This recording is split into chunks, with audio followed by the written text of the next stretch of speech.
crise des Rohingyas, l'épineuse gestion de Facebook, massivement utilisée en Birmanie. Des militants de la cause Rohingya dénoncent une modération à deux vitesses dans un contexte extrêmement tendu. Des publications supprimées, des comptes suspendus.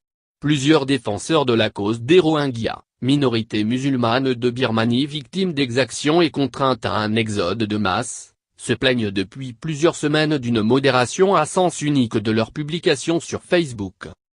Dans un long article publié par le site d'information américain Today Beast, plusieurs d'entre eux expliquent avoir vu leurs messages inexplicablement supprimés, ou encore être la cible de messages haineux qui passent les filtres de la modération de Facebook.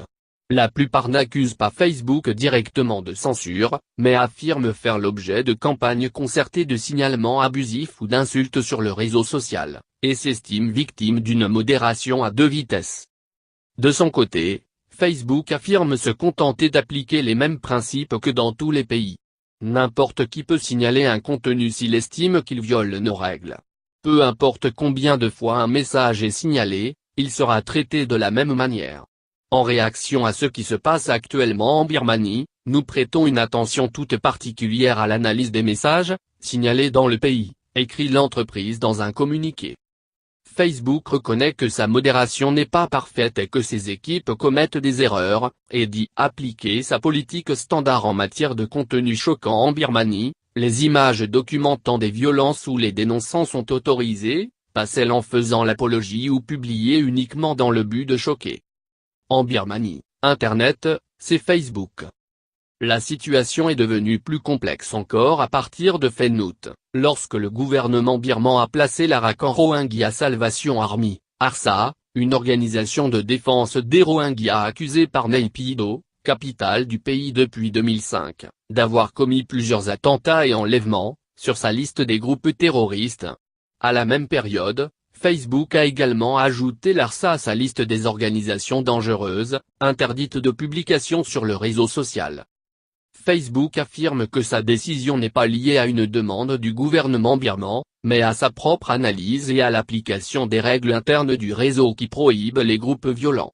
Le choix a cependant été salué par le porte-parole d'Aung San Suu Kyi, qui a incité, sur Facebook, les citoyens birmans à signaler massivement les messages de soutien à l'organisation. Peut-être plus encore qu'ailleurs, le premier réseau social au monde se trouve placé dans une étrange position d'arbitre. En Birmanie, Facebook occupe une place un peu particulière. Très utilisé dans le pays, la quasi-totalité des adultes ayant accès à Internet a un compte Facebook, le réseau social joue un rôle majeur dans la diffusion d'informations. Dans ce pays où la censure de la presse, particulièrement forte, ne s'est adoucie que depuis quelques années, les Birmans ont adopté Facebook à très grande vitesse, au fur et à mesure que les réseaux mobiles se sont développés. Ils s'en servent pour tout, depuis la communication quotidienne jusqu'au mouvement de solidarité pour les victimes de catastrophes naturelles. En Birmanie, Internet, c'est Facebook, résumé en janvier David Madden, créateur d'un laboratoire d'innovation numérique, cité par NBC News. Si vous demandez aux Birmans s'ils ont une adresse mail, ils vous répondront par la négative, détaille un ingénieur en informatique travaillant depuis plusieurs années en Birmanie. Et pourtant, pour se connecter à Facebook, il en faut bien une. En fait, il existe en Birmanie des boutiques qui proposent, pour des sommes modiques, de vous créer un compte Facebook et de le configurer sur votre smartphone. Ces boutiques utilisent des adresses mail créées pour l'occasion, mais dont les identifiants ne sont jamais partagés aux utilisateurs. Par faute d'intérêt.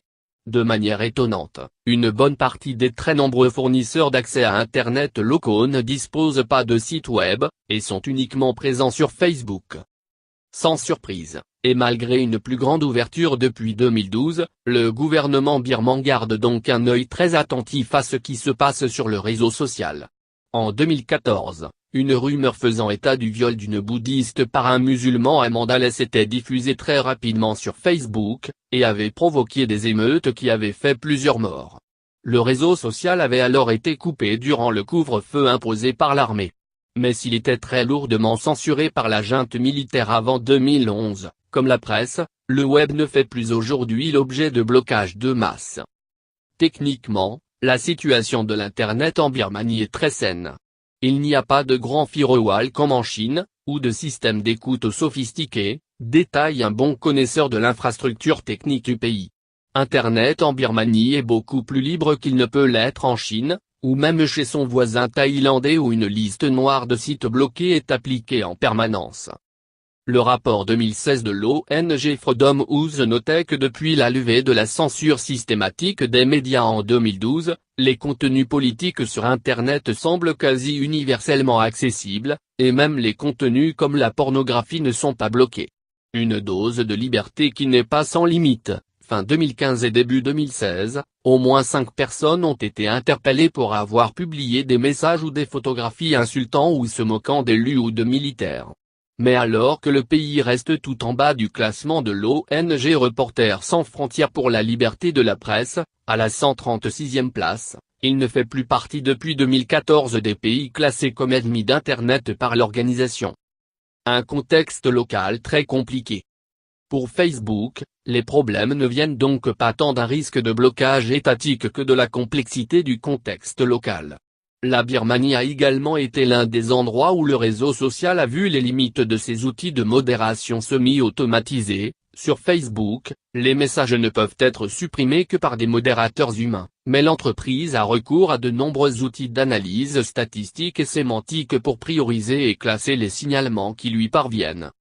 Dans un long message évoquant la difficulté de la tâche et publié fin juin, Richard Allen, vice-président de Facebook, expliquait avoir été confronté à un problème particulier en Birmanie concernant le terme kalar, utilisé depuis quelques années en argot pour désigner un musulman de manière péjorative, mais qui figure aussi dans de nombreuses expressions tout à fait innocentes.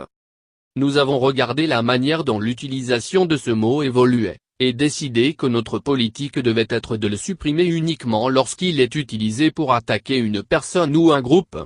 Nous avons eu du mal, ces derniers temps, à appliquer correctement cette règle, notamment parce que le contexte n'est pas toujours simple à comprendre. En y travaillant, nous avons pu trouver un équilibre.